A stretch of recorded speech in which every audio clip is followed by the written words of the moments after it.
তো এই জিনিসগুলো ঘটেছে এবং ঘটার কারণে আসলে যেটা মনে হচ্ছে একদম প্রপার নির্বাচন ছিল।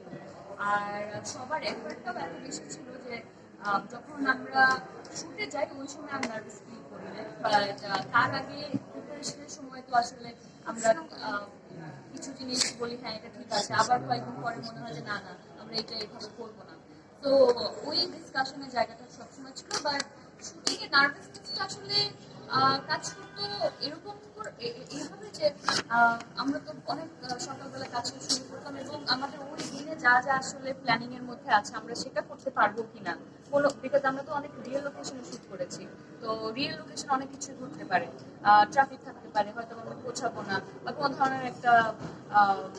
ধরনের একটা প্রবলেম হতে পারে, একটা গাড়ি হয়তো বা পিছনে চলে যেতে পারে। তো এই যে টাইম লস হবে কিনা, আমরা পারবো কিনা, ওই ধরনের একটা টেনশন থাকতো শুটিং এর সময়। শুটিং মানেই আসলে